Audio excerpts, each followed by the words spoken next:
Pemirsa podcast RRI Atambua, di sore hari ini saya ingin menggali seperti apa tantangan yang dihadapi oleh teman-teman KPU Kabupaten Belu. Dan saat ini saya sudah bersama dengan anggota KPU Kabupaten Belu, Divisi Teknis Penyelenggaraan Pemilu, Bung Joni Arianto Neolaka. Selamat sore Bung Joni. Selamat sore Bung Egi, selamat sore juga pemirsa dimanapun Anda berada. Ya, ini giatnya hari-hari ini apa saja nih? Kita sementara dalam tahapan verifikasi administrasi bakal calon dari 16 partai politik yang sudah mengajukan bakal calonnya. Ini kita bicara kaitan tantangan karena beberapa waktu lalu juga kita ketahui banyak komen ya kaitan dengan setiap tahapan yang dilalui, terutama tahapan yang kemarin. Bagaimana respon selanjutnya dari peserta pemilu kaitan dari sejumlah partai politik dan sebagainya kaitan dengan adanya kejadian kemarin, Bung Joni? Mungkin perlu kami jelaskan bahwa sebagaimana yang sudah kami sampaikan, untuk tahapan pencalonan ini sebenarnya sangat panjang, khusus pencalonan DPR, DPRD provinsi, dan DPRD kabupaten kota. Untuk pemilu kali ini memang sangat panjang karena sudah dimulai sejak bulan April kali lalu dan nanti akan berakhir di tanggal 5 November gitu. 5 November 2023 di mana dalam tahapan ini kalau rincian saja kita lihat itu di tanggal 1 sampai 14 Mei lalu itu partai politik peserta pemilu itu mengajukan bakal calonnya ke KPU sesuai tingkatan.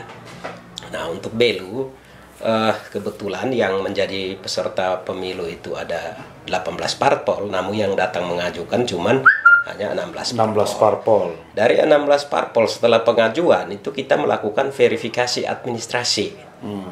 Di verifikasi administrasi nanti kita akan melihat dokumen persyaratan bakal calon. Dokumen persyaratan bakal calon ini nanti akan ada dua status setelah kita verifikasi. Yang pertama memenuhi syarat dan yang kedua itu belum memenuhi syarat. Nah, ketika nanti kita tuangkan dalam berita acara bahwa hasil verifikasinya itu belum memenuhi syarat, partai diberikan kesempatan untuk melakukan perbaikan. Nah, sehingga jadwal untuk perbaikan itu sendiri diberi kesempatan kepada partai mulai dari tanggal 15 Mei sampai dengan 26 Juni sampai dengan 9 Juli 2023. Nah, khusus untuk Kabupaten Belu itu dari 16 parpol yang melakukan pengajuan awal, setelah kita verifikasi administrasi memang dari 16 parpol itu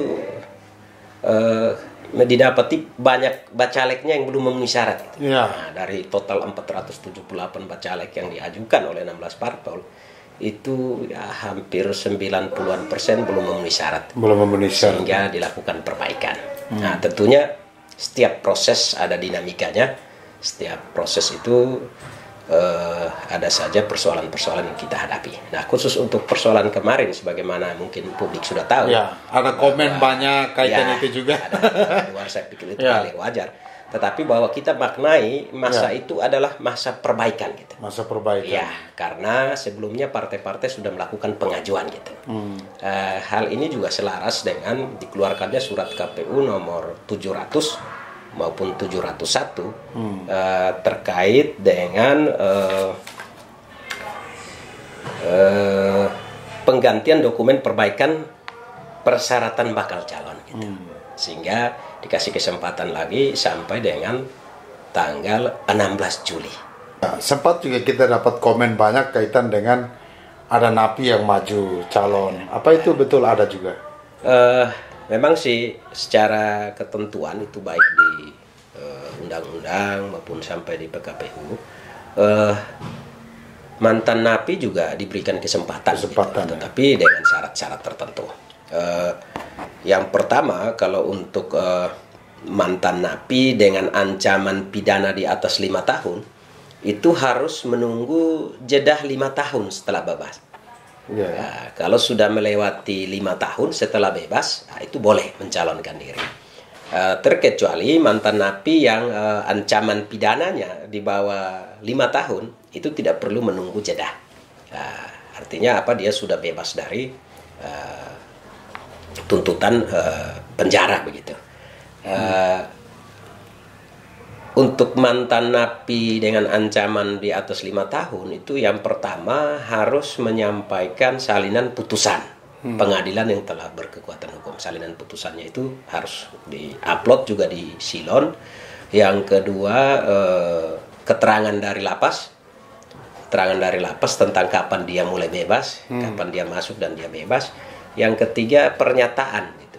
Pernyataan bahwa beliau adalah mantan terpidana dan sudah diumumkan di media massa. Bukti screenshot atau bukti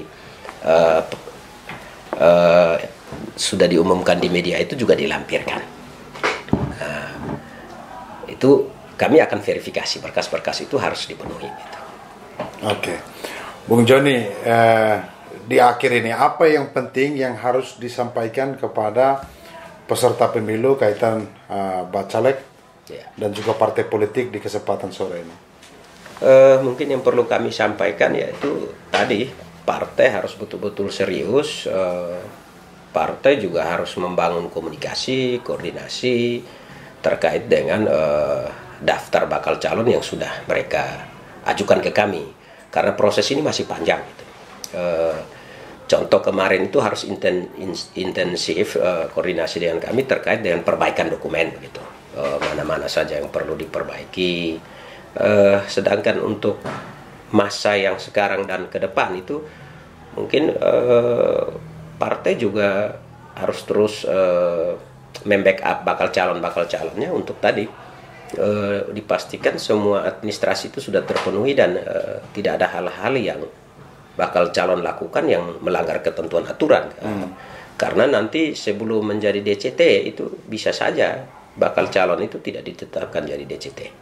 Contoh misalnya ada bakal calon ketika ruang tanggapan publik itu terjadi, ada tanggapan dari masyarakat dan kami lakukan klarifikasi terbukti, maka bisa saja dicoret, tidak menjadi daftar calon tetap. Gitu. Atau misalnya memalsukan dokumen gitu. Ketika diklarifikasi nanti terbukti memalsukan dokumen dan ketika putusan pengadilan keluar bahwa terbukti memalsukan dokumen, maka harus dicoret dari daftar calon tetap. Tidak akan dimasukkan menjadi daftar calon tetap. Gitu. Ya, Om John, kalau sejauh ini komunikasi dengan partai politik sendiri seperti apa?